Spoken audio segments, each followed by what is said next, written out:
Sanctus, Sanctus, Sanctus Dominus Deus Sabaoth. Salam jumpa kembali saudara-saudariku yang terkasih dalam Tuhan kita Yesus Kristus. Salam sejahtera untuk kita semua.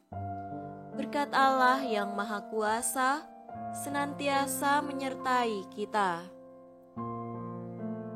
Marilah kita mendengarkan dan merenungkan bacaan-bacaan kitab suci hari Sabtu tanggal 20 Mei tahun 2023. Bacaan pertama dari Kisah Para Rasul bab 18 ayat 23 sampai 28.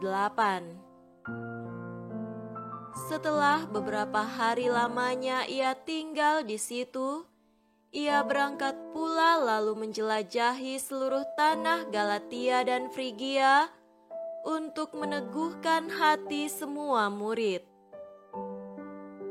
Sementara itu datanglah ke Efesus seorang Yahudi bernama Apolos yang berasal dari Alexandria. Ia seorang yang fasih berbicara dan sangat mahir dalam soal-soal kitab suci. Ia telah menerima pengajaran dalam jalan Tuhan. Dengan bersemangat, ia berbicara dan dengan teliti, ia mengajar tentang Yesus, tetapi ia hanya mengetahui baptisan Yohanes.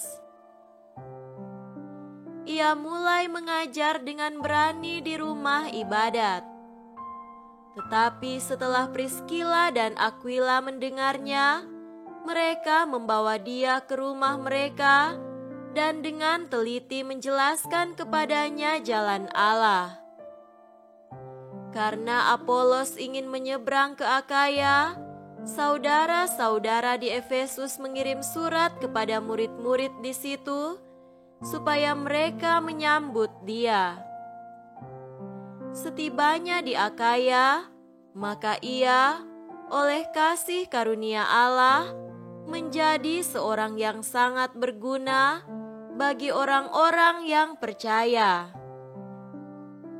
Sebab dengan tak jemu-jemunya, ia membantah orang-orang Yahudi di muka umum dan membuktikan dari kitab suci bahwa Yesus adalah Mesias.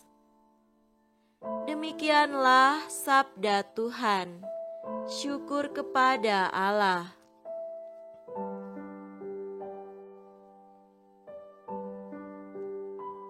Semoga Tuhan beserta kita sekarang dan selama-lamanya. Inilah Injil suci menurut Yohanes. Dimuliakanlah Tuhan. Injil Yohanes bab 16 ayat 23b sampai 28. Aku berkata kepadamu, sesungguhnya segala sesuatu yang kamu minta kepada Bapa akan diberikannya kepadamu dalam namaku. Sampai sekarang, kamu belum meminta sesuatu pun dalam namaku. Mintalah maka kamu akan menerima, supaya penuhlah sukacitamu. Semuanya ini kukatakan kepadamu dengan kiasan. Akan tiba saatnya, aku tidak lagi berkata-kata kepadamu dengan kiasan, tetapi terus terang memberitakan Bapa kepadamu. Pada hari itu, kamu akan berdoa dalam namaku. Dan tidak aku katakan kepadamu bahwa aku meminta bagimu kepada Bapa, sebab Bapa sendiri mengasihi kamu, karena kamu telah mengasihi aku dan percaya bahwa aku datang dari Allah. Aku datang dari Bapa dan aku datang ke dalam dunia. Aku meninggalkan dunia pula dan pergi kepada Bapa. Demikianlah sabda Tuhan. Terpujilah Kristus.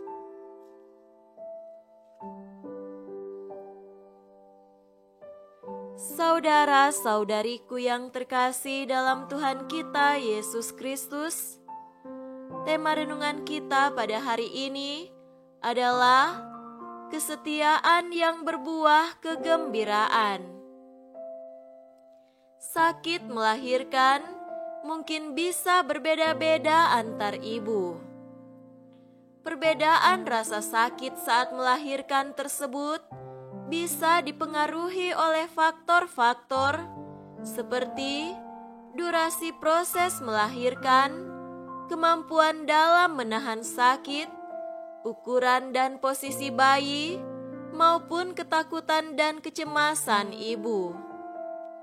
Maka, membayangkan perjuangan seorang ibu dalam melahirkan anaknya akan menimbulkan perasaan kagum sekaligus haru. Bagaimana rasa sakit yang harus dialami dan resiko antara hidup dan mati yang harus dialami dengan berani oleh sang ibu. Belum lagi, jika kelahirannya mengalami masalah, tentu perjuangan sang ibu akan semakin berat. Meski demikian, kelahiran seorang anak adalah sesuatu yang sangat istimewa. Rasa sakit dan penderitaan selama proses kelahiran langsung tersapu bersih dan tidak diingat lagi saat melihat dan mendengar tangisan pertama sang bayi. Berganti dengan kelegaan dan kegembiraan karena sang anak telah lahir ke dunia dengan selamat. Kegembiraan seperti ini merupakan suatu kegembiraan yang tak dapat diambil dari siapapun. Demikianlah Yesus dalam Injil hari ini memberi gambaran tentang pergumulan iman yang akan dialami para murid setelah Yesus naik ke surga. Apa yang diwartakan Yesus di sini sesungguhnya suatu janji penuh berkat bagi setiap orang yang percaya kepadanya. Peristiwa sulit, pengalaman bergumul dan penderitaan dalam perjuangan hidup, dan iman memang kerap meninggalkan luka dan penderitaan di hati bagi orang percaya. Namun terkadang hal itu perlu dialami sehingga kita bisa memahami maksud dan rencana Allah dalam hidup bagi pertumbuhan dan kedewasaan iman. Yesus sendiri menegaskan bahwa segala penderitaan dan tantangan yang akan dihadapi para murid bukanlah akhir dari perjalanan hidup mereka. Mereka akan bersukacita dan bergembira bahwa tak akan ada seorang pun yang dapat merampas kegembiraan dari mereka. Itulah sukacita ilahi yang merupakan buah manis dari segala usaha dan kesetiaan mereka mengikuti Dia dan melanjutkan karya perutusan dan pelayanan yang dipercayakan kepada setiap orang yang percaya kepadanya. Saudara-saudariku terkasih, marilah kita merespon setiap masalah dan penderitaan yang dihadapi dengan iman yang pantang menyerah, tidak sakit hati, tidak kecewa apalagi harus terpuruk dalam kesedihan dan keputusasaan. Miliki iman yang hidup, yang mampu melihat kehadiran dan penyertaan Tuhan di dalam setiap peristiwa kehidupan kita. Percayakan hidup kita ke dalam tangan kasih-Nya, andalkan Dia, dan senantiasa setia berkomunikasi dengannya. Mari datang bersimpuh di hadapan-Nya dan ajukan permohonan kita dengan kerendahan hati. Ia tentu selalu punya cara untuk menolong kita pada waktunya. Roh Kudus yang diutus Yesus akan menjadi sumber kegembiraan dan kekuatan bagi kita. Semoga demikian. Amin.